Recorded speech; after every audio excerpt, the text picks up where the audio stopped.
আসসালামু আলাইকুম প্রিয় চাকরি প্রত্যাশী ভাই ও বোনেরা, আশা করি আল্লাহর রহমতে আপনারা সবাই ভালো আছেন। বিডি জব আপডেট চ্যানেলের পক্ষ থেকে আপনাদেরকে স্বাগতম।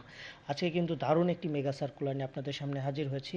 বাংলাদেশ ব্যাংকের আন্ডারে সমন্বিত 11টি ব্যাংক নিয়ে 1880 জনের একটি সার্কুলার প্রকাশিত হয়েছে অফিসার সাধারণ পদে। তো শুরু করার আগে বলে রাখি, আপনারা যারা আমাদের এই বিডি জব আপডেট চ্যানেলটিতে নতুন, তারা কিন্তু অবশ্যই সাবস্ক্রাইব করে বেল বাটনটি অন করে রাখবেন, যাতে করে যে কোনো ধরনের শিক্ষা, পরীক্ষা এবং চাকরি বিষয়ক অথেন্টিক তথ্য আপনি সবার আগে পেয়ে যেতে পারেন।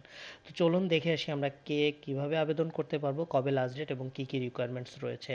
তো দেখতে পাচ্ছেন এটি কিন্তু 28শে অক্টোবর, একদমই আপডেটেড পোস্ট, আজকেই প্রকাশিত হয়েছে কিছুক্ষণ আগে।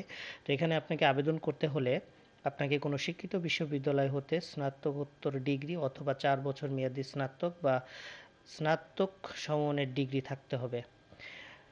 মানে আপনার মাস্টার্স থাকলেও হবে, অথবা আপনার 4 বছর মেয়াদি অনার্স কমপ্লিট থাকলেও কিন্তু আপনি আবেদন করতে পারবেন। মাধ্যমিক স্কুল সার্টিফিকেট সমমান বা তদূর্ধ্ব পর্যায়ে পরীক্ষার সময়ে ন্যূনতম একটিতে প্রথম বিভাগ বা শ্রেণী থাকতে হবে। গ্রেডিং পদ্ধতিতে ফলাফলের ক্ষেত্রে সরকারি নীতিমালা প্রযোজ্য হবে। কোনো পর্যায়ে তৃতীয় বিভাগ বা শ্রেণী গ্রহণযোগ্য হবে না। মানে আপনার এসএসসি এবং এইচএসসিতে কোনো পরীক্ষায় যদি আপনি তৃতীয় বিভাগে পেয়ে উত্তীর্ণ হয়ে থাকেন, তাহলে কিন্তু আপনি আবেদন করতে পারবেন না। গ্রেডিং পদ্ধতিতে প্রকাশিত ফলাফলের ক্ষেত্রে শিক্ষা মন্ত্রণালয়ের 2/6/2009 এবং 2/3/2010 তারিখের প্রজ্ঞাপন, যে তাদের যে সিজিপিএর উপরে যে প্রজ্ঞাপন জারি হয়েছিল, সেখানে যে রিকোয়ারমেন্ট ছিল সেটি ফুলফিল করতে হবে। সেটি এই যে নিচে দেওয়া আছে। আপনার যদি প্রথম বিভাগ কাউন্ট হবে, আপনি যদি জিপিএ 5-এ পরীক্ষা দেন, তাহলে কিন্তু যদি 3 আপ আপনি পান, তাহলে কিন্তু আপনি প্রথম বিভাগ, হ্যাঁ।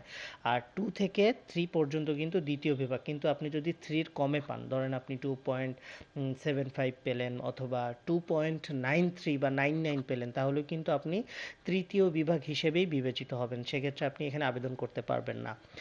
আর আপনি যদি বিশ্ববিদ্যালয়ের ক্ষেত্রে যেটি বলা হয়েছে, যে যদি আপনি 4 স্কেলে, যেমন ইউনিভার্সিটিতে ইউজুয়ালি সিজিপিএ কাউন্ট করা হয় 4 স্কেলের, হ্যাঁ। তো সেখানে যদি আপনার 3-এর উপরে থাকে, তাহলে কিন্তু আপনি প্রথম বিভাগ, আর 2.25 থেকে 3 পয়েন্ট পর্যন্ত আপনি দ্বিতীয় বিভাগ। কিন্তু আপনি যদি কোনো মতে 2.25-এর কম পান, তাহলে কিন্তু আপনি তৃতীয় বিভাগ বলে বিবেচিত হবেন। আর 5-এর ক্ষেত্রে কিন্তু 3.75 প্রথম বিভাগ এবং 2.8 থেকে 3.75 পর্যন্ত দ্বিতীয় বিভাগ। মানে আপনার সিজিপিএ যদি 5 স্কেলে কাউন্ট হয়, তাহলে 2.8 আপ হতে হবে। আর যদি 4 স্কেলে কাউন্ট হয়, তাহলে 2.25 আপ হলেই কিন্তু আপনি এখানে আবেদন করতে পারবেন, হ্যাঁ।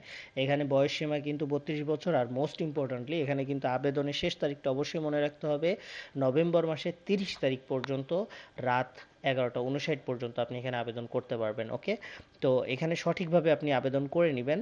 আর আপনি যদি চান যে কিভাবে আবেদন করতে হবে, কি কি রিকোয়ারমেন্টস আছে, কিভাবে ফর্ম ফিল আপ করতে হবে, কিভাবে ছবি এবং সিগনেচার সাইজ করতে হবে, এর এক্স্যাক্ট ফরম্যাট রেডি করে কিভাবে কি আবেদন করতে হবে, এরপরে কোনো ভিডিও মেক করি, তাহলে অবশ্যই আমাদেরকে কমেন্ট বক্সে জানাবেন। আর যদি শিক্ষা এবং চাকরি বিষয়ক যে কোনো ধরনের কনফিউশন বা কোয়েরি থাকলে আমাদেরকে কমেন্ট বক্সে অথবা ইমেইলের মাধ্যমে কিন্তু আপনাদেরকে অবগত করার চেষ্টা করবেন। আমরা আমাদের সর্বাত্মক চেষ্টা করব আপনাদেরকে সহযোগিতা করার জন্য। আর অবশ্যই এই সার্কুলারটি আপনাদের শুভাকাঙ্ক্ষীদের সাথে শেয়ার করে দিবেন, যাদের চান যে আপনার কোনো ভাইপো ভাইজি বা আপনার কোনো ফ্রেন্ড বা ফ্যামিলি এখানে আবেদন করতে পারবে, তাদেরকে কিন্তু অবশ্যই ভিডিওটি শেয়ার করে দেবেন। তো শেষ করার আগে বলে রাখি যে আপনারা যারা আমাদের এই চ্যানেলটিতে নতুন, আজকে প্রথম ভিডিও দেখছেন, তারা কিন্তু অবশ্যই সাবস্ক্রাইব করে বেল বাটনটি অন করে রাখবেন, যাতে করে যে কোনো ধরনের শিক্ষা এবং জব বিষয়ক যে কোনো ধরনের আপডেট নিউজ আপনি সবার আগে পেয়ে যেতে পারেন। ভালো থাকবেন, সুস্থ থাকবেন। আসসালামু আলাইকুম।